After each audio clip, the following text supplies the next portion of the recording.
বড় আপা বিছানার উপর থেকে শাড়িটা ছুঁড়ে ফেলে দিয়ে আম্মাকে বললেন, তার জন্য ঠিক করা ছেলে তার সাথে বিয়ের আগে শারীরিক সম্পর্ক করতে চেয়েছে। আম্মা নির্বিকার ভাবে শাড়িটা তুলে নিয়ে পাশের রুমে চলে গেলেন। বড় আপা হাতের উল্টা পিঠ দিয়ে চোখের পানি মুছে আমাকে বললেন, তুই বল জারু, এই ছেলেকে কি বিয়ে করা যায়? বাবা মা তো আমার কথা শুনছেই না, তুই একটু বুঝিয়ে বল না। বড় আপার কথা শুনে আম্মার মতো আমিও চুপ করে রইলাম। একবার ইচ্ছা হলো বড় আপাকে বলে যে, আপা তুই দুনিয়ার সবাইকে মিথ্যা বললেও আমার চোখ ফাঁকি দিতে পারবি না। কিন্তু তাও বড় আপার মুখ চেয়ে চুপ করে রইলাম। আমি একটা মধ্যবিত্ত পরিবারের মেয়ে। বড় আপা নিরু, আমি, ছোট বোন নিশু, আব্বা আম্মা আর দাদুকে নিয়ে আমাদের পরিবার। আমার বড় আপা নিরু অনার্স ৩য় বর্ষে পড়ছে। গায়ের রংটা একটু চাপা হলেও মুখ অবয়ব দারুণ। বিশেষ করে বড় আপার চোখ দুটো ভীষণ সুন্দর, সেই সাথে কালো লম্বা সিল্কি চুল। সম্ভবত কলেজে ওঠার সময় থেকে বড় আপা নিশাদ নামের এক ছেলেকে ভালোবাসে। বড় আপার এই প্রেমের কথা বাসার কারো অজানা নয়, কিন্তু সবাই এমন ভাব করে থাকে যেন কিছুই জানে না। নিশাদ ভাইয়াকে আব্বা আম্মা পছন্দ করে না, বিশেষ করে আম্মার পছন্দ না। আমাদের পাশের ফ্ল্যাটের ছাদের চিলে কোঠার মতন একটা রুমে সে ভাড়া থাকে। নিশাদ ভাইয়া স্কলারশিপ পাওয়া মেধাবী স্টুডেন্ট ছিল। হুট করে তার যে কী হলো কেউ জানে না। দুম করে পড়ালেখা বন্ধ করে দিল। দু একটা টিউশনি করে নিজের খরচ চালিয়ে নেয়। আর সারাদিন এদিক ওদিক ঘুরে তার পরিবার সম্পর্কে কিছু জানি না। এরকম ছন্ন ছাড়া কাউকে কি পছন্দ করতাম আমি? ছাদের এক কোণে দাঁড়িয়ে কাপড় মেলে দিচ্ছিলাম, তখনই বড় আপা এলেন। আঁচলের কোণায় লুকানো একটা বাটি। নিশ্চয়ই সেই বাটিতে নিশাদ ভাইয়ের জন্য তরকারি। এটা বড় আপার স্বভাব। বাসায় ভালো মন্দ কিছু রান্না হলে বড় আপা আঁচলের তলায় লুকিয়ে এনে ছাদের কোণায় এসে নিশাদ ভাইকে দিয়ে যায়। আমাদের ছাদ আর নিশাদ ভাইদের বাসার ছাদ একদম কাছাকাছি, চাইলে এক ছাদ দিয়ে অন্য ছাদেও যাওয়া যায়। নিশাদ ভাইয়া ছাদের কার্নিশে দাঁড়িয়ে আছেন। আমার চোখে চোখ পড়তেই বড় আপা লজ্জায় চোখ নামিয়ে নিলেন।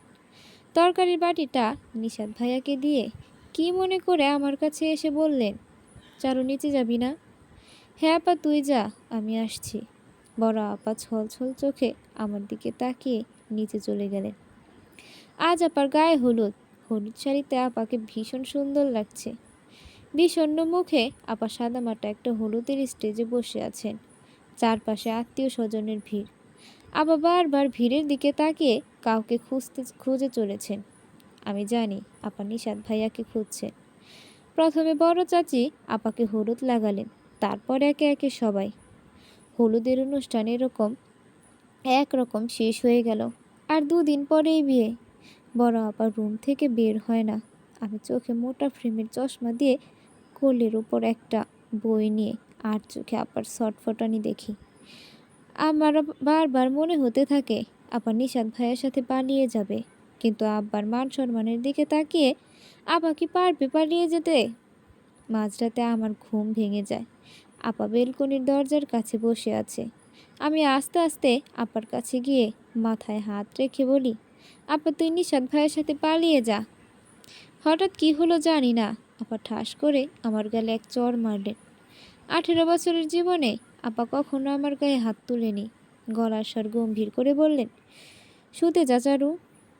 2 দিন পর আপার বিয়ে হয়ে গেল। অবাক করা বিষয় হলো 2 দিনে আমি একবারও নিশাদ ভাইয়াকে দেখিনি।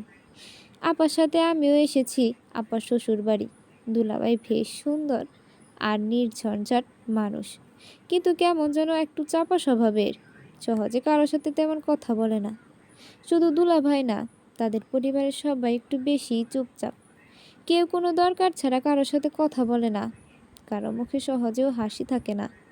কেমন একটা কাঠিন্য লেগে থাকে সব সময়। আর সবচেয়ে অবাক করার মতো কথা হলো, বিয়ে বাড়ি হলেও বাইরের কোনো আত্মীয় স্বজন নেই। তাদের বাড়িটাও কীরকম যেন নিস্তব্ধ। এত বড় বাড়িতে শুধু দুলাভাই, তার মা বাবা আর এক ছোট ভাই আর একজন কাজের লোক। গ্রামের এত ভিতরে যে পৌঁছাতে পৌঁছাতে অনেক রাত হয়ে গিয়েছে। আর তাদের বাড়িটা এত বিশাল যে মনে হয় কোনো রাজবাড়ি। কথায় কথায় আমি আবার শাশুড়ির কাছে জিজ্ঞেস করলাম, আচ্ছা, আপনাদের বাড়িতে কোনো অতিথি নেই কেন? আসলে আমাদের খুব একটা আত্মীয় স্বজন নেই, যারা আছেন তারা অনেক দূরে থাকে, তাই এখানে আসতে পারেননি। আপা শাশুড়ি ঠান্ডা গলায় উত্তর দিলেন। সবাই খাওয়ার পরে আমার রুমটা দেখিয়ে দেওয়া হলো। তখন অনেক রাত হয়ে গেছে। আমি দোতলায় উঠে প্রথমে চমকে গেলাম। সবগুলো ঘরের দরজা একই রকম। আমাকে বলেছিল দোতলায় উঠে 4 নম্বর রুমটা আমার। নিজের মাথায় একটা চাটি মেরে বললাম, ধুর চারু, বাম দিক থেকে নাকি ডান দিক থেকে, তাই তো তুই জিজ্ঞেস করিসনি। পাশ থেকে কেউ একজন বলল, এই যে মিস চারুলতা, তোমার রুম ওই পাশেরটা, এটা আমার। আমি চমকে ঘুরে তাকিয়ে দেখলাম দোলাভাইয়ের ছোট ভাই দিহান হাসি মুখে তাকিয়ে আছে। গোপনে একটা নিঃশ্বাস ফেললাম। যাক, এ বাড়ির একজন মানুষ অন্তত হাসতে জানে। আমাকে পাশ কাটিয়ে দিহান তার রুমে ঢুকে গেল। বিছানায় শুয়ে শুয়ে আমি ভাবছি আপার কথা, আমাদের পরিবারের কথা। হুট করে আব্বা এরকম একটা পরিবারের আব্বার বিয়ে দিয়ে দিলেন, ভালো করে খোঁজ খবরও নিলেন না। তারপর আপাকে একদিন দুলাভাইয়ের সাথে দেখা করতে পাঠালেন, আর তারপরে সপ্তাহে বিয়ে। যদিও দুলাভাইয়ের অবস্থা আমাদের থেকে ভালো, এত বড় বাড়ি, বাড়ি ভর্তি সব দামি আসবাবপত্র, অভাব শুধু মানুষের। একসময় নাকি এরা জমিদার ছিলেন। বিছানা ছাড়া নতুন কোথাও ঘুম আসে না আমার। এপাশ ওপাশ করতে করতে এসবই ভাবছিলাম। তারপর কখন যেন গভীর ঘুমে তলিয়ে গেলাম। প্রায় শেষ রাতে আমার ঘুম ভেঙে গেল। মনে হলো কেউ একজন আমার পা ধরে টানছে। ধড়মড় করে উঠে বসলাম আমি। এদিকে ইলেকট্রিসিটি নেই। মোমবাতি আর দেশালাই আমার মাথার কাছেই ছিল। বড় একটা মোমবাতি জ্বালালাম। দরজা ভেতর থেকেই বন্ধ আছে। পুরো রুমে কেউ কোথাও নেই। নিজের বোকামের জন্য নিজের বিরক্ত লাগলো। ঘুম আসছিল না আর। ঘরের জানালাটা খুলে দিলাম। বাইরে চাঁদের আলোয় বাড়ির পেছনটা দেখা যাচ্ছে। পেছনে দিঘিতে শান বাঁধানো বড় খাট। দিঘির পানিতে চাঁদের আলো এত চমৎকারভাবে প্রতিফলিত হচ্ছে যে সবকিছু স্বর্গীয় লাগছে। এদিক ওদিক দেখতে দেখতে আমার চোখ গেল দিঘির পাশের কৃষ্ণচূড়া গাছের দিকে। তারপর যা দেখলাম, নিজের চোখকে বিশ্বাস করতে পারলাম না। হঠাৎ কে যেন পেছন থেকে আমার কাঁধে হাত রাখলো। একটা বরফ শীতল ঠান্ডা হাত আস্তে আস্তে আমার গলার দিকে এগোতে লাগলো। আমি নরশক্তিও হারিয়ে ফেললাম। নিজের হৃৎপিণ্ডের ধুকপুক শব্দ শুনতে পাচ্ছি। এই জ্যোৎস্না, এই স্বর্গীয় অনুভূতি এক মুহূর্তে আমার কাছে নরক যন্ত্রণার মনে হলো মৃত্যুদূত আমার ঠিক পিছনে দাঁড়িয়ে আছে। আমার শির দ্বারা বেয়ে একটা ঠান্ডা স্রোত নেমে গেল। নিজের মনে সাহস সঞ্চয় করে এক ঝটকায় পেছনে ফিরে তাকালাম। না, কেউই তো নেই রুমে। কিন্তু মনে হচ্ছে অশরীরী কেউ আমার ঘরে আছে। আমার সামনে দাঁড়িয়ে আমার দিকে তাকিয়ে আছে। ঘাড়ের কাজটা এখনো শিরশির করছে। আমার সাথে কী যে হচ্ছে আমি নিজেই বুঝতে পারছি না। ভয়ঙ্কর কোনো মুহূর্তে সবার আগে যা করতে হয় তা হলো সাহস হারাতে হয় না। আমিও নিজের মনকে শক্ত করে নিচ্ছি। ঠিক করলাম নিচে গিয়ে দিঘিটার কাছ থেকে ঘুরে আসব। মোমটা হাতে শক্ত করে ধরে ধীর পায়ে হেঁটে রুম থেকে বের হলাম। দিশালাইয়ের বক্সটা নিলাম, যাতে মোম নিভে গেলে জ্বালাতে পারি। দরজার বাইরে বের হয়ে দেখি দিহানের রুমের দরজা খোলা। একবার ইচ্ছা হলো ভেতরে গিয়ে উকি দিয়ে দেখি কি করছে, কিন্তু ওর ঘরে না গিয়ে আমি সোজা সিঁড়ি দিয়ে নিচে নেমে আসলাম। সদর দরজা পর্যন্ত ঠিকঠাক এলাম। এটা ভেবে অবাক হলাম যে সদর দরজাটা আটকানো না, শুধুমাত্র চেপে রাখা হয়েছে। সদর দরজা ঠেলে বের হতেই মোমের আলোর জন্য তৈরি হওয়া আমার ছায়ার দিকে চোখ গেল।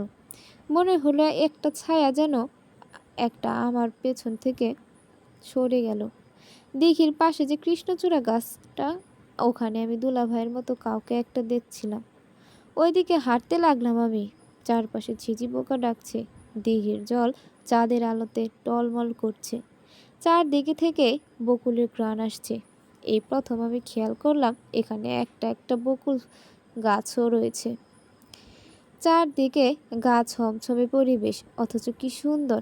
একেই বোধহয় বলে ভয়ঙ্কর সুন্দর। মাথার উত্তর থেকে ডানা ঝাপটানোর শব্দ করে কিছু একটা উড়ে গেল, হয়তো পেঁচা হবে। হঠাৎ একটা দমকা হাওয়া এসে হাতের মোমটা নিভিয়ে দিল। বাতাসের শো শো আওয়াজ শুনে মনে হচ্ছে কেউ একজন গুমড়ে কান্না করছে।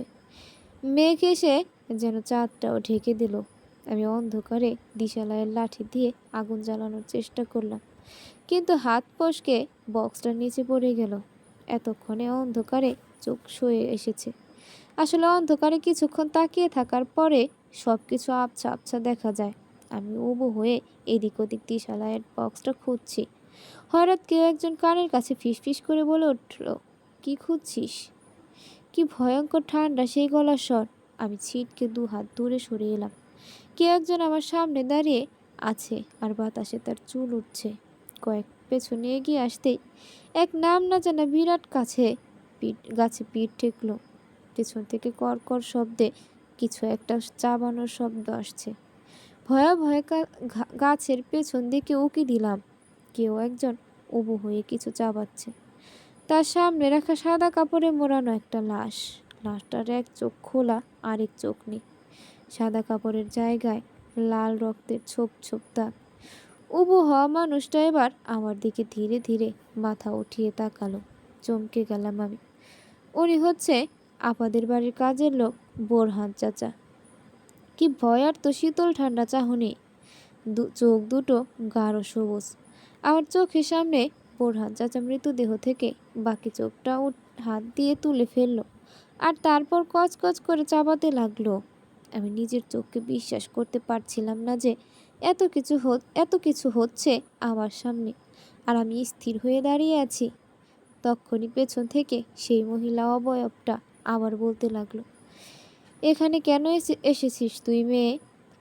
কেন তুই ঘর থেকে শেষ রাতে বেরিয়েছিস? যদি জানের মায়া থাকে তো চলে যা এখান থেকে।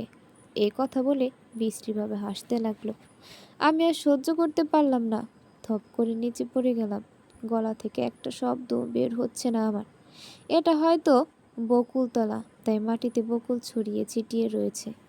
আমার গালে গায়ে মাটিতে লেপ্টে থাকা বকুল আর ধুলো লেগে গেল। স্নিগ্ধ বকুলের গন্ধ নিয়ে এই ভয়ঙ্কর জায়গায় আমি জ্ঞান হারালাম। চোখ মেলে দেখি একটা মুখ আমার মুখের উপর ঝুঁকে আছে। আর কেউ নয়, দিহান। আমি তাড়াহুড়া করে উঠে বসলাম। দিহান একটু দূরে সরে গেল। বড় আপা রুমে পায়চারি করছিলেন। আমি উঠে বসতেই আমার পাশে এসে আমাকে জড়িয়ে ধরলেন। আপার মুখ ফ্যাকাশে হয়ে রয়েছে। আমার নিজের বিশ্বাস হচ্ছিল না যে এখনো বেঁচে আছি আর আমাকে রুমে কে নিয়ে আসলো। আপা কিছু বলার আগেই দিহান বলল, তা মিস চারুলতা, সকাল সকাল দিঘির পাড়ে হাঁটতে গিয়ে ঘুমিয়ে পড়লেন কিভাবে? এত ডাকলাম উঠলেনই না। তো শেষমেশ কোলে তুলে ঘরে আনতে হলো। তো ঘুম ভাঙলো কি এখন, নাকি আরো ঘুমাবেন? আমি কি বলবো বুঝতে পারছিলাম না, তাই চুপ করে রইলাম। বড় আপা বললেন, দিহান তুমি যাও, চারু একটু বিশ্রাম করুক। দিহান মুখে চাপা হাসি নিয়ে বেরিয়ে গেল ঘর থেকে। আমি আপার কাছে চেপে বসে বললাম, আপা জানিস কাল রাতে ঠিক কি হয়েছে আমার সাথে? এই বাড়িটা ভালো না আপা, এখানে অস্ট্রেলিয়ার আত্মা আছে। আর তোদের বাসার ওই বুড়ো বোরহান চাচা, উনি নিজে তো একটা পিশাচ। আমি দেখেছি আপা, কাল রাতে কি ভয়ঙ্করভাবে একটা লাশ থেকে চোখ তুলে খাচ্ছিলেন। আপা আব্বা এ তোকে কোথায় বিয়ে দিল? এত নির্জন একটা এলাকা, তার চারপাশে বোধহয় কোনো বাড়ি ঘরও নেই, আর না আছে এদের কোনো আত্মীয় স্বজন। আপা আমার মাথায় হাত রেখে বললেন, চুপ কর চারু, এখন একটু বিশ্রাম নে, তারপর না হয় বের হয়ে দেখিস আশেপাশে কোনো বাড়ি আছে কিনা। তারপর আপা ফিসফিস করে বললেন, চারু আমি তোকে কিছু বলতে চাই। আমি জিজ্ঞাসা সূচক দৃষ্টিতে আপার দিকে তাকালাম। আপা ভয়ার্থ গলায় বললেন, চারু এই বাড়ির কেউ মানুষ? পুরোটা কথা শেষ করার আগেই আমার রুমে দুলাভাই ঢুকলেন আর আপার দিকে রাগি চোখে তাকালেন। তার পিছু পিছু ঢুকলেন মা। তারপর আমার দিকে তাকিয়ে হাসি মুখে বললেন, তুমি নাকি দিঘির ঘাটে অজ্ঞান হয়ে গিয়েছিলে, জ্ঞান ফিরেছে শুনে দেখতে এলাম। আহা মেয়ে, এত সকালে দিঘির ঘাটে গিয়েছিলে কেন? আসলে কি হয়েছিল আমার ঠিক মনে নেই। এই কথা ছাড়া আমার বলারও কিছু ছিল না। মনে করতে হবে না, তুমি খেয়ে নাও তো। উনি নাস্তার ট্রেটা আমার দিকে এগিয়ে দিলেন। আপা নরম গলায় বললেন, মা চারও বলছিল যে এত সুন্দর গ্রাম, ও একটু আশেপাশে ঘুরে দেখতে চায়। আবার শাশুড়ি প্রথমে কঠিন গলায় না করে দিলেন, তারপর কি ভেবে বললেন যে ঠিক আছে, খেয়ে নিয়ে দিহানের সাথে যেতে বলো। খেয়ে আমি দিহানের সাথে বের হলাম। কাল রাত হয়ে যাওয়ার কোনো রাস্তা দিয়ে এসেছিলাম তাও দেখিনি। একটু দূর থেকে বাড়িটাকে একদম রাজপ্রাসাদের মতো লাগে। আমি দিহানের দিকে তাকিয়ে বললাম, এটা কোন গ্রাম হলো? কোনো গ্রাম হলো? তার থেকে তো জঙ্গল বলাই ভালো। আর আশেপাশে কোনো বাড়ি নেই কেন? দিহান বলল, উত্তর তো আপনার প্রশ্নের মধ্যেই আছে মিস চারুলতা। আমি ভ্রু কুঁচকে বললাম, বুঝলাম না ঠিক।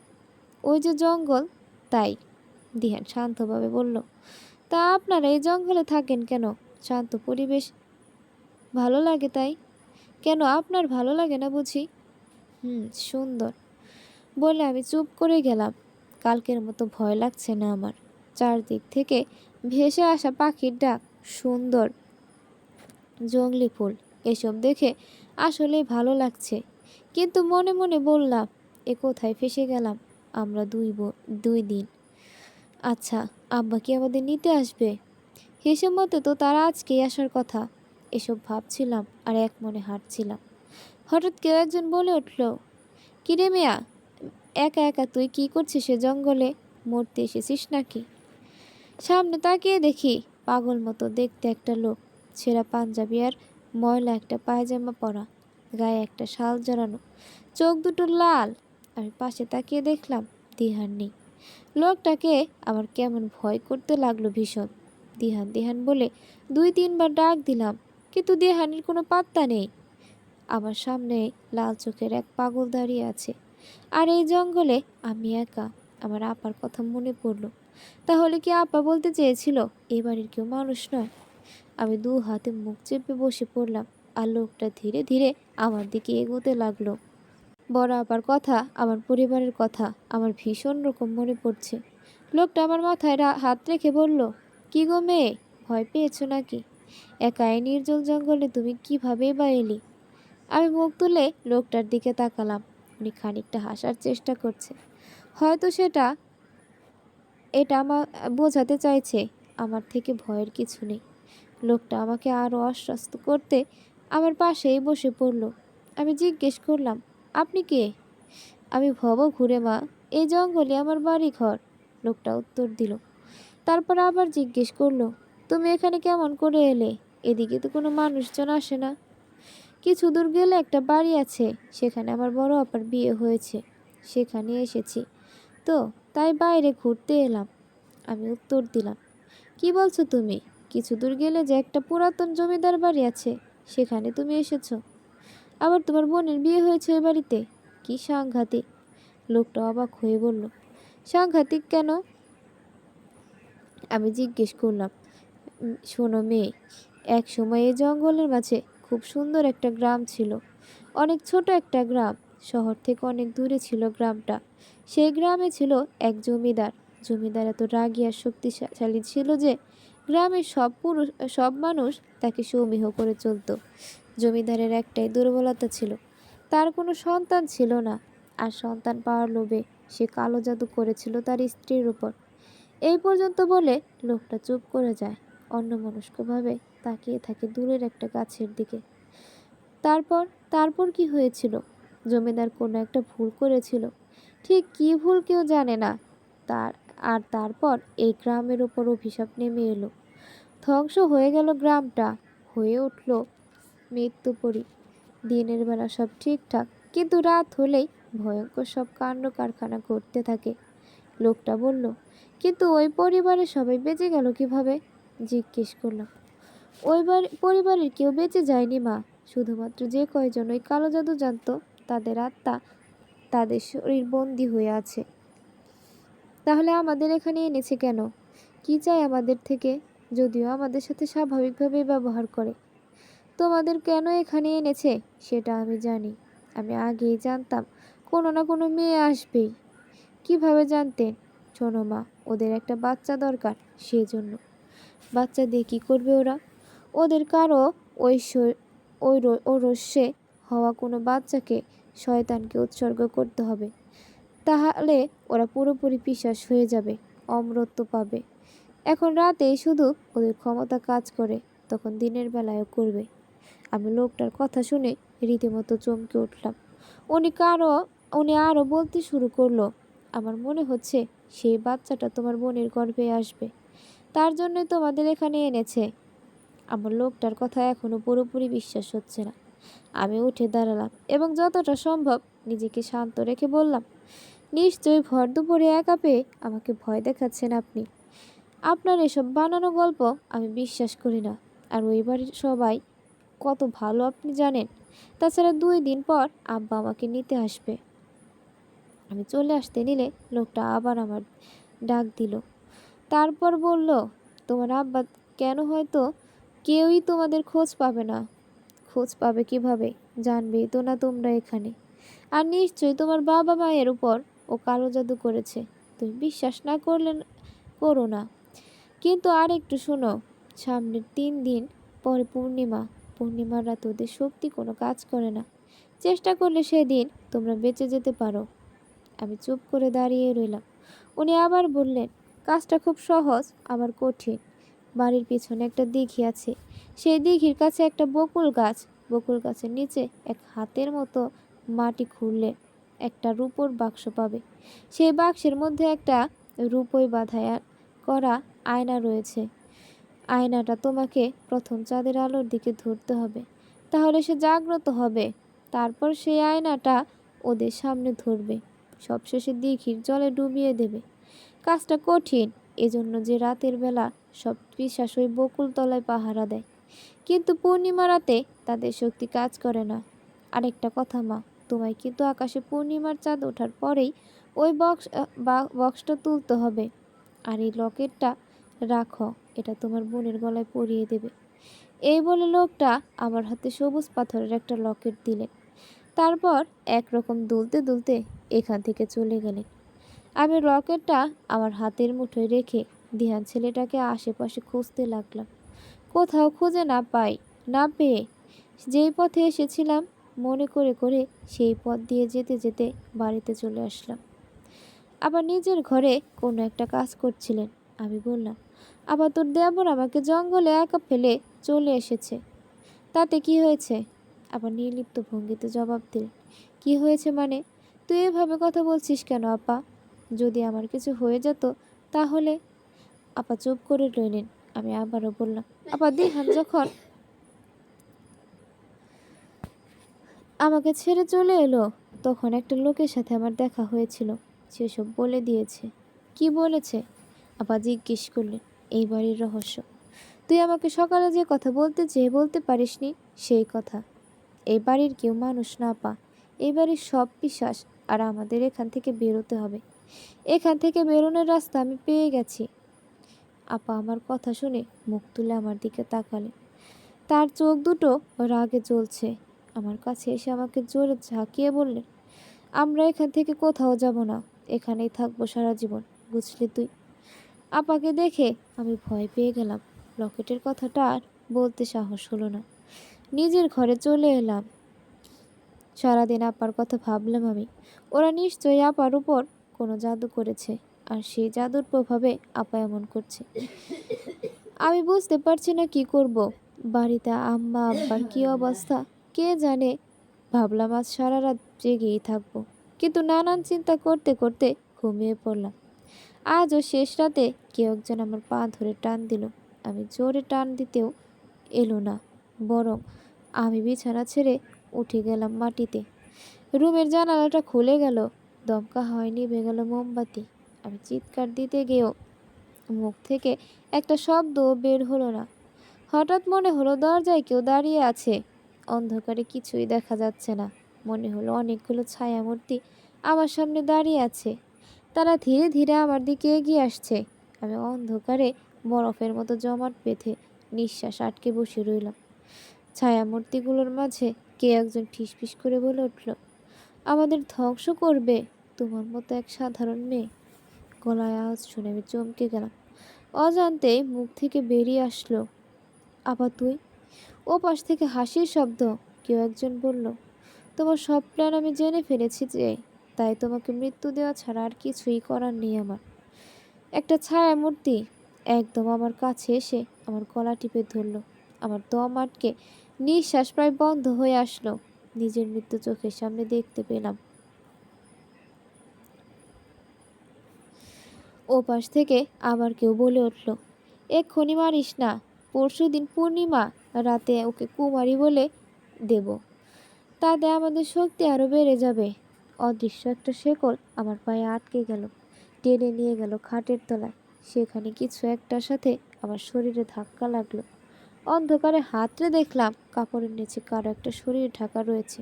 তার মানে নিশ্চয়ই এটা একটা লাশ। পচা একটা গন্ধ এসে আমার নাকে ঠেকলো। পেটের নাড়ি ভুড়ি সব বেরিয়ে আসতে চাইছে গন্ধে।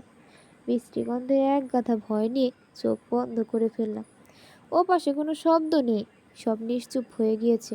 নিশ্চয়ই ওই ছায়ামূর্তিগুলো চলে গিয়েছে। আমি ভেবেই পাচ্ছি না কি করব। তখন ওই লোকটার থেকে সাহায্য নেওয়া উচিত ছিল। তাহলে নিশ্চয়ই বাজার একটা রাস্তা পেয়ে যেতাম। যাই হোক না কেন, এখান থেকে আমাদেরকে বের হতেই হবে। কিন্তু বড় আপাকে কিভাবে বাঁচাবো? ওদের সাথে তো আপাও পিশাচ হয়ে গেছে মনে হচ্ছে। আমার উচিত ছিল ওই সবুজ রকেটটা বড় আপার গলায় কিছু না বলে পরিয়ে দেওয়া। আমি মনে মনে একরকম পণ করলাম, আমি এখান থেকে বের হবই, এবং বড় আপাকে সাথে করে। অন্ধকারে কখন ঘুমিয়ে পড়েছিলাম আমি জানি না। ঘুম ভাঙতে মাথার পেছনে প্রচণ্ড যন্ত্রণা অনুভব করলাম। সেই সাথে শরীরও নাড়াতে পারছি না। মাথায় হাত দিতে গিয়ে দেখলাম আমার হাত পা বেঁধে রাখা হয়েছে জংলি কাঁটাযুক্ত লতাপাতা দিয়ে। হ্যাঁচকা টান দিতেই কাটায় ভীষণ লাগলো। চারদিকে তাকিয়ে বোঝার চেষ্টা করছি আমাকে কোথায় আটকে রেখেছে। বোঝার চেষ্টা করছি কোথায় আটকে রেখেছে। বিশাল বড় একটা স্টোর রুম, চারপাশে ধুলাবালি আর ময়লা, বেশিরভাগই পুরাতন আর ভাঙাচোরা আসবাবপত্রে ভর্তি। বাইরে এখন দিন বোঝা যাচ্ছে। ছোট একটা জানালা থেকে কয়েকটা আলোর রেখা এসে পড়েছে মেঝেতে। কিছুক্ষণ নিজের বাঁধন খোলার চেষ্টা করলাম, কিন্তু কোনো লাভ হলো না। ওরকম বাঁধা অবস্থায় পড়ে রইলাম। কতক্ষণ হয়ে গেছে জানি না। কেউ একজন ফিসফিস করে কানের কাছে, চারু, এই চারু বলে ডাকছে। আমি চোখ মেলে অন্ধকারে দেখার চেষ্টা করলাম কে আমার পাশে বসে আছে। বড় আপা এসেছে। আমি বললাম, বড় আপা তুই এসেছিস এখানে? বড় আপা আমার হাত পায়ের বাঁধন খুলে দিয়ে জড়িয়ে ধরলেন। বললেন, চারু, আমি থাকতে তোর কিছু হবে না। কিছু হতে দিব না কি আমি? তোকে যা যা বলছি তুই মনোযোগ দিয়ে শোন। আর কিছু সময় পর এখান থেকে বের হবি তুই। ওই স্টোর রুম থেকে বের হলে 6টা ঘরের পর ছোট একটা দরজা আছে। দরজার তালা খুলে রাখবো আমি। ওটা আসলে একটা সুড়ঙ্গ মুখ। ওখান দিয়ে গেলে জঙ্গলে পৌঁছে যাবি। তারপর চলে আসবি বকুলতলা। আর কি কি করতে হবে জানিস তো? আমি মাথা নেড়ে বললাম, হ্যাঁ আপা। বড় আপা আমার কপালে চুমু খেলেন। আবছা অন্ধকারে আপার গলায় সবুজ লকেটটা জ্বলে উঠল। আমি ঠোঁটে খেলে গেল স্মিত হাসি। নিঃসন্দেহে স্টোর রুম থেকে বের হয়ে এলাম আমি। হাঁটতেও কষ্ট হচ্ছে, মাথা ভন ভন করে ঘুরছে। নিজের মনকে শক্ত করে বললাম, দুর্বল হলে চলবে না আমার। ছোট দরজার কাছে চলে আসলাম। দরজা খুলে সুড়ঙ্গে পা রাখতে অতল অন্ধকারে হারিয়ে গেলাম। দেয়ালের গায়ে হাত রেখে হেঁটে চলছি আমি। হাঁটতে হাঁটতে শেষমেশ শেকড় বাকড়ে ভরা একটা জায়গায় এসে পড়লাম। ছোট একটা ঘরের মতন কিছু, চারদিকে শেকড় বাকড় ছড়ানো। দুই দিকে দুইটা গুহার মতন চলে গেছে। আমি বুঝতে পারছিলাম না কোন দিক দিয়ে যাব। নষ্ট করার মতো সময় আমার হাতে নেই। একটা গুহা ধরে হেঁটে চললাম, কিন্তু না, আমি ভুল পথে এসেছি। এটা যতক্ষণে টের পেলাম ততক্ষণে আমার পায়ের গোড়ালি চোরাবালিতে আটকে গেছে, আর হাতের কাছে ধরার মতো কিছু নেই। হঠাৎ কোথা থেকে যেন একটা শিকড় এসে আমার পায়ের কোমরে পেঁচিয়ে ধরল আর আমাকে চোরাবালি থেকে টেনে তুলল। আবার ফিরে এসে আমি পাশের গুহাটা ধরে হাঁটলাম আর জঙ্গলে এসে পৌঁছালাম। আকাশে পূর্ণিমার চাঁদ উঠে গিয়েছে। আমি চাঁদের আলোয় দেখলাম আমি দিঘির এপাশে আছি। এপাশ থেকে বাড়িটাকে একটা জীবন্ত পিশাচপুরীর মতো লাগছে। জঙ্গল দিয়ে হেঁটে ঘুরে যাওয়ার থেকে ভাবলাম দিঘি সাঁতরে ওপারে যাই। দিঘির পানিতে ঝাঁপ দেওয়ার পরে বুঝলাম কি ভুলটা করেছি। পানি বরফের মতো ঠান্ডা। উত্তেজনায় এত কিছু দেখার সময় নেই। তখনই মনে হলো কেউ একজন পা ধরে পানির নিচের দিকে টানছে। আমি বারবার ছাড়িয়ে এগিয়ে যাচ্ছি, আর সে পেছন থেকে টেনে ধরছে। কোনো মতে দিঘির ঘাটে এসে পৌঁছালাম। দিঘির দিকে তাকাতেই চমকে উঠলাম। রক্তমাখা একটা হাত দিঘির পানিতে তলিয়ে যাচ্ছে। ঠান্ডায় একরকম কাঁপুনি ধরে গেছে আমার। বকুল গাছের তলায় অসংখ্য বকুল মাটিতে লেপ্টে রয়েছে। মাটি খোঁড়ার জন্য বাড়ি থেকে খুঁজে একটা পুরাতন শাবল নিয়ে এসে সেটা দিয়ে মাটি খুঁড়তে শুরু করলাম। কে যেন কাঁধে হাত রাখলো। চমকে তাকাতেই দেখি দিহান ঠান্ডা গলায় বলল, তুমি কি করছো চারু? ওদিকে তো একবার দেখো। এ কথা বলে হাত দিয়ে ইশারা করলো। সেখানে সাদা কাপড়ে জড়ানো দুটো লাশ। আমি কাছে যেতেই লাশ দুটোর মুখ কাপড় থেকে সরে গেল। বাবা আর মায়ের লাশ। এত বেশি অবাক হলাম যে কাঁদতেও ভুলে গেলাম। নিজেকে বোঝালাম চারপাশে এখনো অনেক কিছুই হবে, কিন্তু সেদিকে খেয়াল দেওয়া চলবে না। আমি আবার ফিরে আসলাম বকুল গাছের নিচে, মাটি খুঁড়ে রূপোর বাক্স বের করার জন্য। আর একটু খুঁড়তেই আমার চারপাশ থেকে অজস্র মানুষের গলার শব্দ শুনতে পেলাম। সেই সাথে চারপাশ থেকে অদ্ভুত সব আওয়াজ শুনতে লাগলো। কেউ ফিসফিসিয়ে বলছে, তুই মরবি, ঠিক মরবি, এখনো সময় আছে, বন্ধ কর আর ফিরে যা। দ্রুত মাটি খোঁড়ার পর বের হয়ে এলো একটা কঙ্কালের খুলি। আবারও খুঁড়তে লাগলাম। এবার বেরিয়ে এলো সেই রূপোর বাক্স। তাড়াতাড়ি বাক্স খুলতেই পেলাম একটা অতি সাধারণ আয়না। আয়নায় দ্রুত চাঁদের দিকে ধরতেই মনে হলো পিছনে হাজার হাজার মানুষ আত্মচিৎকার করছে। ফিসফিসানি বন্ধ হয়ে গেল। আয়নাটা আলোকিত হয়ে জ্বলজ্বল করতে লাগলো। আশেপাশে দিহানকে দেখলাম না আর। লাশ দুটো উধাও। দৌড়ে ঘরের ভিতর চলে গেলাম, কিন্তু কোথাও কেউ নেই। বাড়ির সবাই ছাদে দাঁড়িয়ে আকাশের দিকে তাকিয়ে আছে। আমি ধীরে ধীরে ওদের দিকে এগোতে লাগলাম। ছাদে পড়ে থাকা কিছু একটাতে পায়ে বেঁধে অসতর্কতাবশত হাত থেকে আয়নাটা পড়ে টুকরো টুকরো হয়ে গেল। শব্দে সবাই ঘুরে আমার দিকে তাকালো। দিহানের পরিবারের সবার চোখ সবুজ হয়ে জ্বলছে।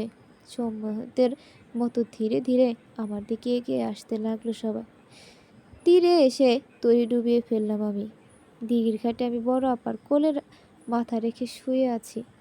হাতে কুড়ানো বকুল থালার মতো মস্ত চাঁদটা দিঘির জলে আলো ছড়াচ্ছে। চারদিক শান্ত, স্নিগ্ধ আর সুন্দর। বড় আপা আমার চুলে বিনি কেটে দিতে দিতে বলছেন, জানিস কি ভয় পেয়েছিলাম আমি? ভেবেছিলাম মরেই যাব। আমি বললাম, আয়নাটা ভাঙার পর ওরা যখন আমার দিকে এসেছিল, আমি ভাবিনি আয়নাটা জুড়ে যাবে, আর আয়নার আলোতে ওদের শরীর আগুনে ধরে যাবে। বড় আপা বললেন, সব তোর জন্যই হয়েছে রে। আমি বারবার নিজের উপর নিয়ন্ত্রণ হারিয়ে ফেলেছিলাম। সে রাতে তুই যখন ছিটকে নিচে পড়ে গেলি, সবুজ রকেটটা আমার পায়ে এসে পড়লো, আর আমি স্বাভাবিক হয়ে গেলাম। তারপর ওটা গলায় পরে নিয়েছি। বিয়ের আগে প্রথমবার যখন দেখা করেছিলাম, ও আমার শরীরে হাত দিয়ে আঠার মতো কিছু একটা লাগিয়ে গিয়েছিল। আর তারপরেই আমি কেমন যেন হয়ে যাই। নিশাদকে বলি, আমি এই ছেলেকেই বিয়ে করব, তোমাকে যেন আর আমার চোখের সামনে না দেখি। আর ছেলেটা কই যেন চলে গেল। চিন্তা করিস না পা, বাড়িতে গিয়ে নিশাদ ভাইয়ের সাথে দেখা করিস। বড় আপা চুপ করে রইলেন। আমি টের পেলাম বড় আপা নিঃশব্দে কাঁদছে। বাড়িতে এসেছি সেই লোকটার সাহায্যে। ভবঘুরে লোকটা সত্যি আমার বড় আপার জীবনে আশীর্বাদ হয়ে এসেছিল। উনি সাহায্য না করলে হয়তো ফিরে আসতেই পারতাম না। মজার কথা হচ্ছে, ওই জঙ্গল বাড়ি আমাদের বাড়ি থেকে খুব একটা বেশি দূরে ছিল না। এদিকে আমাকে আর আপাকে নিয়ে আসার পর আব্বা আমার ঘোর কেটে যায়। ওনাদের ওপরেও কালো জাদু করেছিল। এদিক ওদিক খুঁজতে থাকে আমাদের। তখন কালো জাদুর প্রভাব থাকায় আর মনে ছিল না আপাকে কোথায় কার কাছে বিয়ে দিয়েছে। মানুষজন নানান কথা বলা বলি করছে, তাতে আমাদের কি? আমরা দু বোন তো ফিরে এসেছি আমাদের পরিবারের কাছে। ছাদের রেলিংয়ে বসে পা দুলিয়ে দুলিয়ে জলপাইয়ের আচার খাচ্ছি। এই কয়েকদিনের ঘটনাকে একটা দুঃস্বপ্ন মনে করে ভুলেই গেছি। ওদিকে ছাদের ওপাশে বড় আপা নিশাদ ভাইয়া ঘুরে উড়াচ্ছে। কয়েকদিন আগেই বিয়ে হয়েছে ওদের। আপার লম্বা খোলা চুল হাওয়ায় উঠছে, আর আপা বাচ্চাদের মতো খিলখিলিয়ে হাসছে। নিশাত ভাইয়া এক হাতে লাটাই ধরে আপার দিকে মুগ্ধ নয়নে তাকিয়ে আছে। সত্যি ভালোবাসা থাকলে সাধারণ সব মুহূর্ত অসাধারণ হয়ে ওঠে।